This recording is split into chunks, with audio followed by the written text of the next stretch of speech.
কদরের রাতটা হচ্ছে এমন রাত যেটা খায়রুম মিন আলফি শাহর, হাজার মাসের চেয়েও সেরা। 1000 মাস লাগাতার ইবাদত করলে যে সওয়াব, কদরের রাতে ইবাদত করলে এর সমান সওয়াব হবে নাকি? সমান হবে না। আল্লাহ তাআলা বলেছেন খায়রুম মিন আলফি শাহর, না এর চেয়েও শ্রেষ্ঠ, এর চাইতেও বেশি। প্রিয় দর্শক, কদরের রাতের ফজিলত। প্রিয় দর্শক, এবারে আমরা জনপ্রিয় Islamic scholar doctor Mizanur Rahman Azhari হুজুরের বয়ান থেকে কদরের রাতের গুরুত্বপূর্ণ ফজিলতগুলো তুলে ধরবো। প্রিয় দর্শক, ভিডিওটি খুবই ইম্পর্টেন্ট, আর বেশি কথা বলে আপনাদের বললাম আমার সময়টুকু নষ্ট করব না। আমরা এক এক করে সেই গুরুত্বপূর্ণ ফজিলতগুলো শুনবো।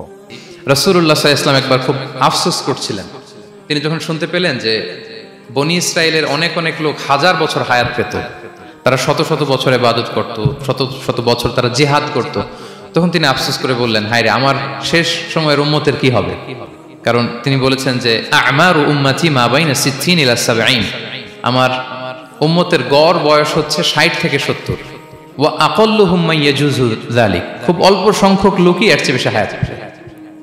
রাসূল সাল্লাল্লাহু আলাইহি ওয়াসাল্লাম যখন দেখলেন যে শত শত বছর হায়াত পেয়েছে বনি ইসরাইলের লোকেরা, বনি ইসরাইলের ওরা শত শত বছর জিহাদ করেছে, তো আমার উম্মত তো 60 বছরে তার হায়াতই শেষ,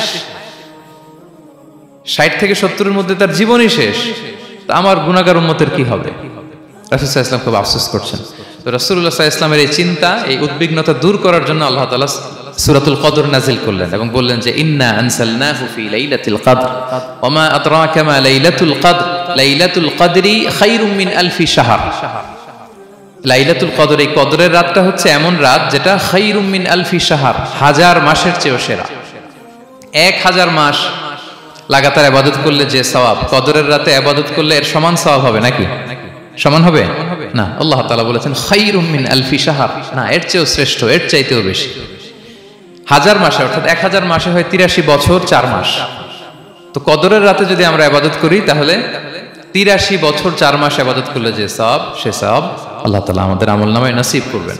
তো আমরা যেন এই কদরের রহমত বরকত থেকে যেন আমরা বঞ্চিত না হই। তো রাসূল সাল্লাল্লাহু আলাইহি ওয়াসাল্লামকে সান্ত্বনা দেওয়ার জন্য যে হে নবী, আপনি চিন্তিত হবেন না, বনি ইসরাইলের অনেক লোক হাজার বছর হায়াত পেয়েছে, শত শত বছর ইবাদত করেছে, জিহাদ করেছে, তারা হায়াত পেয়েছে বেশি কিন্তু তারা কদর পায়নি। আর আপনার উম্মতকে আমি হায়াত দিয়েছি কম কিন্তু তাদেরকে কদর দিয়েছি। সুবহানাল্লাহ বিহামদি, লাইলাতুল কদর দিয়েছি, যে কদরের রাত হাজার মাসের চেয়েও সেরা। তো এই কদরের রাতকে আবার লাইলাতুন মুবারাকাও বলা হয়েছে। ইন্না আনসালনাহু ফি লাইলাতিন মুবারাকা, এটা বরকতময় রাত। ফিহা ইউফরাকু কুল্লু আমরিন হাকিম, সব বিজ্ঞচিত প্রাজ্ঞচিত বিষয়ের ফয়সালা হয়। এটা বেসিক্যালি একটা বাজেট রাত বলা যায়। এ রাতে আগামী 1 বছরে আমাদের কি ঘটবে না ঘটবে আল্লাহ তাআলা এটার বাজেট করেন, এটাকে রিভাইজ করেন। সো এই রাতটা অনেক গুরুত্বপূর্ণ। তো এই কদরের রাত এটা কবে? এটা স্পেসিফিক ছিল, মানে সুনির্দিষ্ট ছিল। রাসূল সাল্লাল্লাহু আলাইহি ওয়াসাল্লাম আমাদেরকে জানাতে চেয়েছিলেন কবে, কিন্তু রাসূল সাল্লাল্লাহু আলাইহি ওয়াসাল্লাম জানাতে পারেননি। সহিহ বুখারীতে এসেছে যে রাসূল সাল্লাল্লাহু আলাইহি ওয়াসাল্লাম খারাজান নবী সাল্লাল্লাহু আলাইহি ওয়াসাল্লাম লিয়ুখবিরানা বিলাইলাতিল কদর। উবাদা ইবনে সামিত রাদিয়াল্লাহু তাআলা আনহু বলেন, রাসূল সাল্লাল্লাহু আলাইহি ওয়াসাল্লাম আমাদেরকে জানাতে বের হয়েছিলেন যে কবে কদরের রাতটা। ফাতালাহা রাজুলান মিনাল মুসলিমিন, হঠাৎ মুসলমানদের মধ্য থেকে 2 জন ঝগড়া লাগলো, তর্ক লাগলো আর কি। রাসূল সাল্লাল্লাহু আলাইহি ওয়াসাল্লাম হঠাৎ করে ওই ঝগড়ার দিকে খেয়াল করলেন, ওইদিকে খেয়াল করে ওই তারিখটার কথা তিনি ভুলে গেলেন। ফারুফিআত, রাসূল সাল্লাল্লাহু আলাইহি ওয়াসাল্লাম বললেন, আমার হৃদয় থেকে, অন্তঃকরণ থেকে এটাকে উঠিয়ে নেওয়া হবে। এখন আমি মনেই করতে পারছি না এটা কি 23 না 25 না 27 না 29, আমি মনে করতে পারছি না।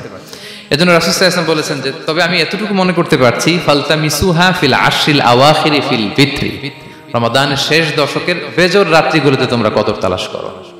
বেজর রাতে যদি তোমরা কদর তালাশ করো তাহলে এই কদর সুনিশ্চিতভাবে তোমরা পাবে। দর্শক, এরকম নিত্য নতুন ভিডিও পেতে আমার চ্যানেলটিকে সাবস্ক্রাইব করুন। দেখা হবে নিত্য নতুন ভিডিওতে। সে পর্যন্ত ভালো থাকবেন। আল্লাহ হাফেজ।